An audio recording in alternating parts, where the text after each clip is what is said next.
우리 계속해서 그 예수님의 비유에 대해서 그 말씀을 나누고 있습니다. 우리가 오늘 살펴볼 우리 예수님의 비유는 선한 사마리아인에 대한 비유입니다. 혹시 여러분들 그 선한 사마리아인 법이라는 것이 이 세상에 존재한다는 사실을 알고 계십니까? 제가 요즘 챗 GPT를 공부하고 있는데요. 거기 한번 물어봤습니다. 그러니까 선한 사마리아인의 법이란 위험에 처한 사람을 구조하는 과정에서 자신이 위험에 빠지지 않을 상황인데도 불구하고 구조하지 않을 경우에 처벌을 받거나 구조하다가 본의 아니게 손해를 입힌 경우 책임을 면책하거나 감경해 주는 법이다라고 이렇게 말해 주었습니다. 자, 이 법은 먼저 프랑스에서 처음 시작되었다고 하는데요.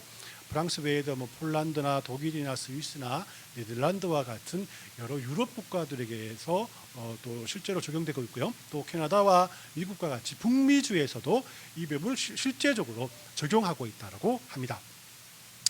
그러나 이 한국에서 이런 속담이 유명한 속담 있지 않습니까? 물에 빠진 사람 구해주니 보따리 달라더라. 그렇겠죠.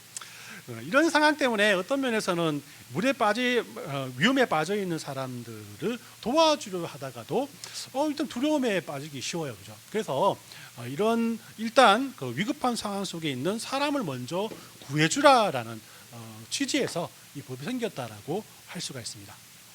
아무튼 세상 사람들이 법을 만들 때에도 그 이름을 빌려 쓴 선한 사마리아인은 오늘 우리가 살펴볼 본문에서 비롯되었다고 할 수가 있습니다. 자, 어느 날 한 율법 교사가 예수님께 다가와서 이렇게 어떻게 해서야 영생을 얻을 수 있을까에 대해서 말씀을 물어보죠. 예수님은 율법학자니까 잘 알 것이라고 생각해서 율법에는 어떻게 되어 있느냐라고 다시 물어봅니다. 율법학자는 당연히 율법의 두 가지 원칙인 하나님을 사랑하고 네 이웃을 내 몸과 같이 사랑하는 것이라고 대답을 하죠. 그리고는 끝난 줄 알았는데 율법학자는 다시 자신의 잘남을 뽐내기 위해서 그럼 내 이웃이 구체적으로 누구입니까? 라고 예수님께 여쭤봅니다. 예수님은 율법학자에게 선한 사마리아인의 이야기를 우리 아는 것처럼 그들에게 들려주게 되었다라는 겁니다. 즉 그럼 이 비유를 통해서 예수님께서 말씀하시는 선한 사마리아인의 참된 의미와 또 이 비유가 우리에게 주는 교훈은 무엇일까요? 오늘 이 두 가지의 질문에 대해서 말씀을 통해서 답해보는 그런 시간을 가져보려고 합니다.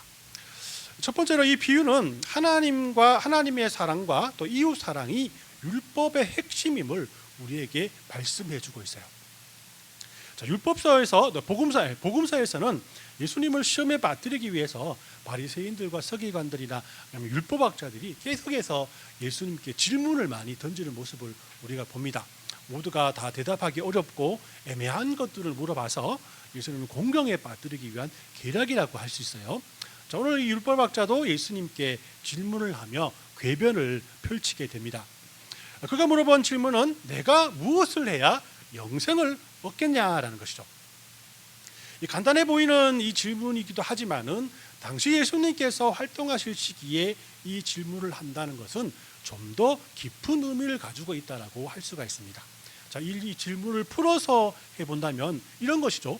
당신이 메시아라고 많은 사람들이 이야기를 하고 있는데 메시아가 오시면은 유대인들 모두가 하나님의 나라에 속하게 되지 않습니까? 그러면 그가 하나님의 나라에 속하게 되었다라는 것을 어떻게 확신할 수 있습니까? 라는 그런 질문입니다. 좀 어렵기도 하죠. 지금으로 말하면은 내가 구원받았다는 사실을 내가 하나님의 자녀가 되었다는 사실을 어떻게 확신하는 겁니까? 라는 그런 질문이라고 할 수가 있습니다. 자, 예수님은 그가 율법학자임을 아시고 율법에는 무엇이라고 기록되어 있냐고 물어보시죠. 그리고 그는 이렇게 대답합니다. 함께 읽습니다. 시작. 예수께서 이르시되 율법에 무엇이라 기록되었으며 내가 어떻게 읽느냐? 대답하여 이르되 내 마음을 다하여 목숨을 다하여 힘을 다하여 뜻을 다하여 주 너희 하나님을 사랑하고 또한 내 이웃을 내 자신같이 사랑하라 하였나이다 라고 말합니다. 자, 율법학자는 하나님을 사랑하고 내 이웃을 내 자신과 같이 사랑하라라고 멋지게 대답을 하죠. 약간의 정막이 흐르고 율법학자는 말꼬리를 잡으려고 예수님께서 어떤 대답을 해줄지 기다리고 있었지만은 예수님은 그래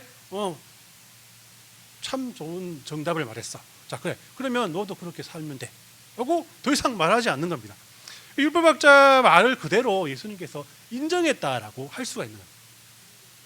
그럼 우리는 이렇게 생각하지 않습니까? 하나님을 사랑하고 이웃을 사랑하는 것으로 구원을 받는다는 건가? 내가 하나님의 자녀가 되는 조건이 행하며 살아가는 우리의 삶이란 말인가? 우리가 지금까지 배워왔고 알아왔던 복음과는 약간 차별이 있는 예수님의 말씀에 이 고개를 갸우뚱거릴 수가 있습니다. 우리가 하나님의 자녀가 되는 조건은 무엇입니까? 우리는 성경을 통해서 우리가 하나님의 자녀가 되는 조건은 믿음이라고 배웠습니다.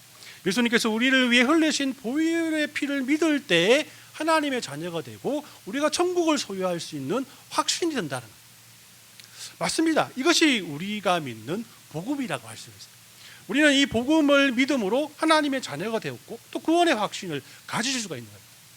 하지만 우리가 구원의 확신으로 살아가는 삶은 어떠해야 하겠습니까? 이 구원의 확신을 가지고 살아가지만은 자기 마음대로 자기 뜻대로 이 세상이 원하지 않는 막 살아가는 그런 삶을 살아간다면 그것이 어찌 천국 백성으로서의 삶이라고 할 수 있겠습니까? 어찌 하나님께 영광을 돌리는 삶이 될 수 있겠습니까? 예수님 다시 오실 심판의 그날까지 그리고 우리 각 개인의 심판의 날인 우리의 죽음에 이르기까지 그리스도인들이 이 세상을 살아갈 때는 하나님을 사랑하고 이웃을 내 몸과 같이 사랑하며 살아가야 할 것을 그들에게 말씀해 준 것입니다. 즉 이것은 구원의 조건이 아니라 바로 구원받은 하나님의 백성들의 삶이 바로 이런 것이어야 한다라고 예수님께서 말씀하신 것이라고 할 수가 있는 겁니다. 자, 그렇기 때문에 믿음으로 구원 얻은 그리스도인들은 이 세상을 살아갈 때 율법의 가장 큰 계명인 하나님을 사랑하고 이웃을 사랑하는 마음으로 살아갈 줄 알아야 합니다. 하나님을 사랑한다는 것은 하나님과의 관계를 말하고 또 이웃을 사랑한다는 것은 이웃에게 어떻게 대하며 살아가는 것인가를 우리에게 말하고 있지 않습니까? 여러분들이 하나님을 사랑한다면 그 사랑 그대로 가족과 가정과 또 친척과 친구와 직장 동료 더 나아가서는 교회 성도들도 그렇게 사랑하십시오. 이것이 하나님께서 저와 여러분들에게 부탁하신 삶의 지혜라고 오늘 본문은 우리에게 말씀하고 있는 겁니다. 그러면 이웃을 사랑하는 방법은 무엇일까? 본문 말씀은 이웃을 긍휼히 여기는 것이 이웃을 사랑하는 것이라고 교훈하고 있습니다. 진지한 예수님의 말씀을 기대했던 율법학자는 갑자기 할 말을 잃었어요. 그리고 자기에게 뻘쭘함을 이겨내기 위해서 한 단계 높은 질문을 예수님께 드리고 예수님을 공경에 빠뜨리려고 합니다.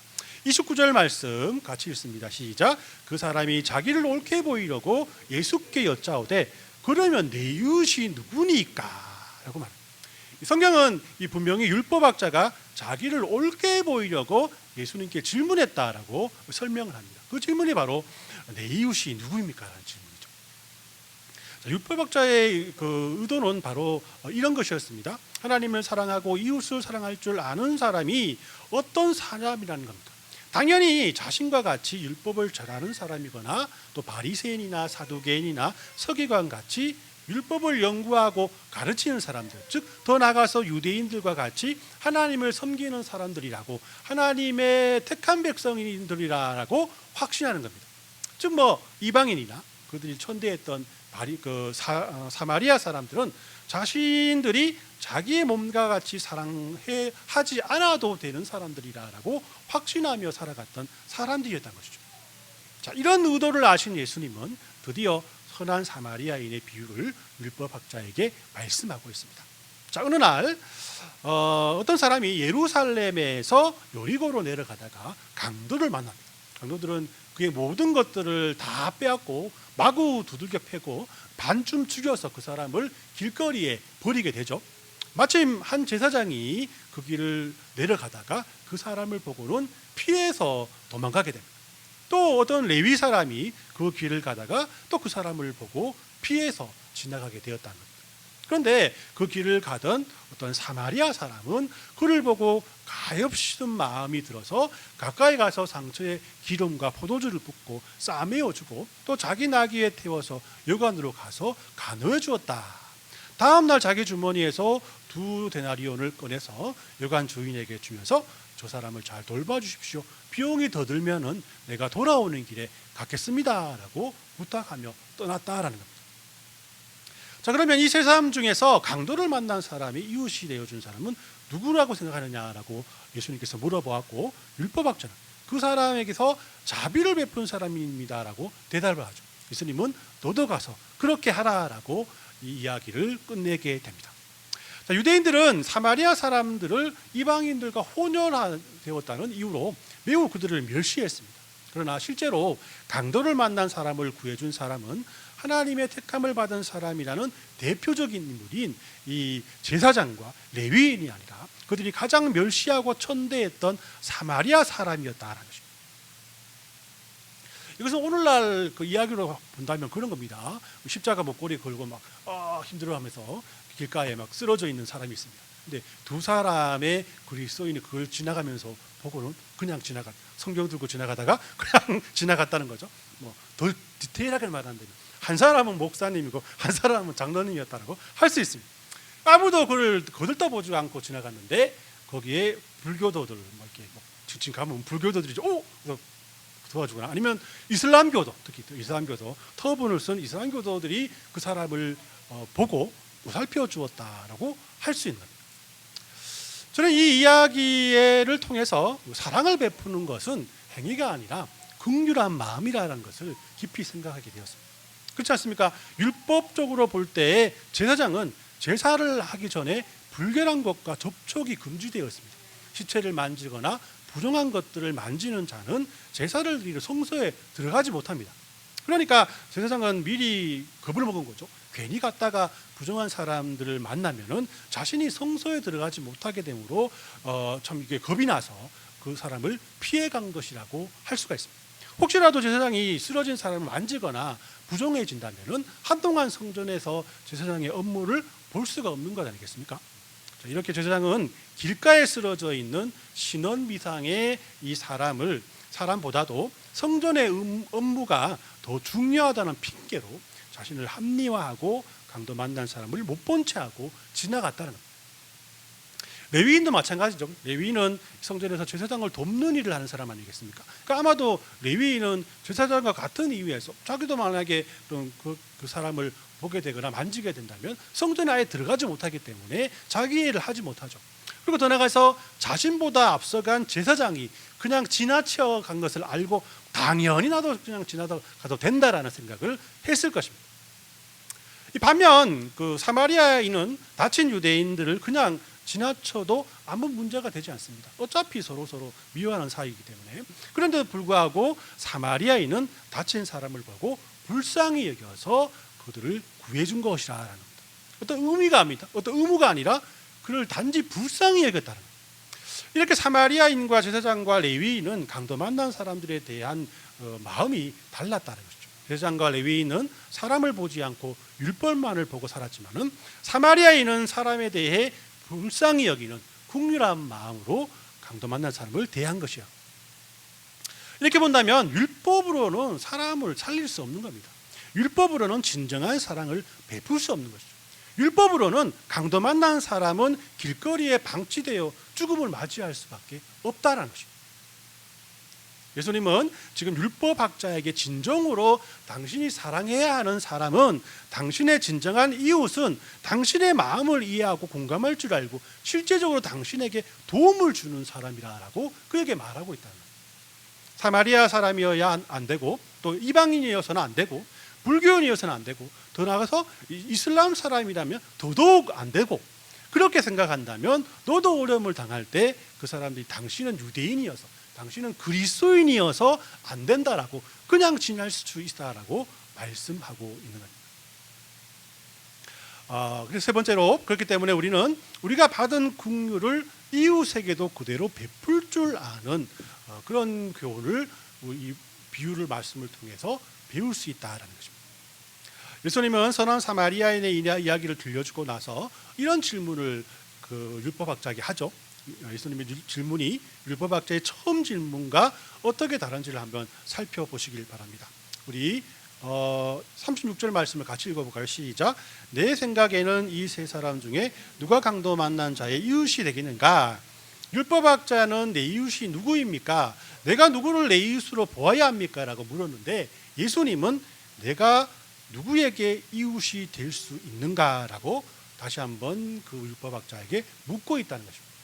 예수님은 이웃의 범위를 제한하지 않고 확장하셨다라는 것이죠. 율법학자는 사마리아 사람이라고 답하지 않고 자비를 베푼 자니라고 예수님께 대답합니다. 자, 예수님은 또 이렇게 대답하죠. 37절부터 같이 읽습니다. 시작. 예수께서 이르시되 가서 너도 이와 같이 하라 하시니라. 네가 좋아하는 소수의 사람에게만 자비를 베풀 것이 아니라 도움이 필요한 모든 사람에게도 자비를 베풀, 또 인격을 갖추고 마음을 열라고 자신의 선함을 알리기 위해서 어떤 사람을 도우려 하지 말고 진심에서 우러나오는 마음을 가지도록 노력하라라고 예수님께서 말씀하고 있다는 겁니다. 여러분 그렇지 않습니까? 우리는 선한 사마리아 사람의 이야기를 들으면서 문득 누가 제일 먼저 떠오르십니까? 그냥 못 본 척하며 지나가도 되고 그의 아픈 상처를 보고도 무관심하고 대응하며 살아갈 수 있는 사마리아 사람일지라도 그는 자신의 몸같이 강도 만난 사람을 대하여 정성껏 치료해 주는 모습을 통해서 우리는 틀림없이 예수님을 떠올렸을 것입니다. 예수님께서 죄로 죽었던 우리를 위해서 십자가를 지실 필요가 무엇이 있겠습니까? 우리들을 국률한 마음을 보시고 우리의 마음에 아픈 마음에 공감하셔서 그냥 놔두시지 아니하시고 자신의 피 묻은 두 손으로 우리의 상한 마음과 육체를 싸매주시고 우리를 하나님의 자녀 삼아 주셨다라고 성경이 우리에게 말씀하고 있지 않습니까? 사마리아 사람이 강도 만난 사람을 보살펴 준 것은 그의 마음에 공감했기 때문이다. 이사야서 53장 5절 말씀 우리 같이 읽겠습니다. 시작. 그가 찔림은 우리의 허물 때문이요 그가 상함은 우리의 죄악 때문이라.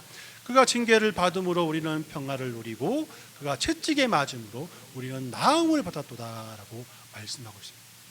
예수님은 그의 삶을 통해서 우리가 겪을 수 있는 모든 아픔과 고통을 경험하셨기에 우리의 모든 것을 아시고 우리를 그냥 내버려 두시지 않는다는 것입니다. 이렇듯이 예수님의 구원은 오직 하나님의 은혜라라고 성경 우리에게 분명히 말씀하고 있는 거예요. 그렇기 때문에 우리는 예수님의 십자가 앞에서 어떻게 살아가야 하겠습니까? 예수님께서 율법학자에게 말씀하신 그대로 너도 이와 같이 하라, 행하라. 우리도 예수님을 닮아 이웃에게 조건 없는 긍휼과 사랑을 베풀며 살아가는 것이 또한 그리스도인의 삶이라고 성경 우리에게 분명히 말씀하고 있다는 겁니다. 오늘 말씀을 우리 정리해 봅니다. 우리는 오늘 선한 사마리아인의 이야기를 통해서 우리 자신과 우리 주안의 교회 여러분들에게 여러 가지 질문을 던질 줄 알아야 합니다. 어떻게 하면 교회가 하나님의 놀랍고도 지속적인 사랑을 이웃에게 드러낼 수 있을까요? 어떻게 하면 문화적 배경과 종교적 배경에 상관없이 누구에게나 하나님의 자비와 긍휼을 전할 수 있을까요? 어떻게 하면 우리 자신을 정당화하지 않고 우리의 자신의 잘남을 자랑하지 않으면서도 이웃을 섬길 수 있을까요? 어떻게 하면 도움이 필요한 사람에게 핑계대지 않고 하나님의 사랑을 흘러보내는 주안의 교회가 될 수 있을까요? 자, 이 모든 질문에 대한 답이 선한 사마리아 사람의 이야기를 통해서 얻어낼 수는 없을 것입니다. 그러나 분명히 우리는 깨닫고 이해해야 합니다. 하나님 예수님께서 우리에게 말씀하시는 말씀, 즉 우리들의 이웃에 대한 베품에는 그 어떠한 조건도 없어야 하고 어떠한 유익도 없어야 한다는 거죠. 왜 그렇습니까? 우리가 예수님을 통해서 조건 없이 구원을 받았기 때문에. 저는 이런 질문을 많이 받습니다. 차를 타고 가다가 공공장소에 가면은 우리 구걸을 하는 홈리스들을 보게 됩니다. 이 사람들에게 도움을 줘야 합니까? 말아야 합니까? 어떤 사람은 심지어 먹을 것을 사줬는데 자기 앞에서 쓰레기통에 버리면서 돈 달라고 막 그런 싸가지 없는 그런 행동을 하는 거죠. 돈 주면 또 약 사 먹는다는 말도 있고 그래서 저 도저히 주면 안 됩니다. 먹고 삽니다. 걱정 마십시오라고 하는 사람도 있습니다. 그리스도인들은 이런 상황에서 어떻게 대처해야 할까요? 답은 많은 답들이 있을 수 있습니다. 오늘 선한 사마리아인의 이야기를 통해서 그 해답을 찾아보면 어떨까요? 도움을 줘야 할까요? 말아야 할까요? 저는 그 돈으로 무엇을 할지를 우리가 분명히 알지라도 그럼에도 불구하고 그들에게 도움을 줘야 한다는 생각을 합니다. 우리들의 구제에는 조건이 없어야 하기 때문이죠. 우리들이 조건 없는 하나님의 사랑으로 하나님의 자녀가 되었지 않습니까? 우리도 역시 하나님 앞에서 음식을 주면 그 자리에서 버리고 돈을 달라는 그런 파렴치한 존재가 아니었습니까? 그럼에도 불구하고 십자가를 내어주신 그 은혜를 아는 사람이라면 여러분도 그냥 주십시오. 그리고 그 영혼을 위해서 기도하십시오. 이것이 우리 삶 속에 선한 사마리아인의 비유를 통해서 우리에게 아주 작은 교훈을 실천할 수 있는 그런 실천의 장이 될 수 있는 것입니다. 우리 빌립보서 2장 4절 말씀을 우리 함께 읽습니다. 시작. 각각 자기의 일을 돌볼 뿐더러 또한 각각 다른 사람의 일을 돌보아 너의 기쁨을 충만하게 하라. 공동 번역에는 아주 우리에게 잘 다가오는 말씀으로 번역을 해놨습니다. 저마다 제 실속만 차리지 말고 남의 이익도 돌보십시오. 자, 이런 하나님의 은혜와 예수님의 은혜의 긍휼을 감사로 삼아서 한 주간 말씀으로 승리하며 살아가는 저와 여러분들 되시길 예수님의 이름으로 축원합니다. 아멘.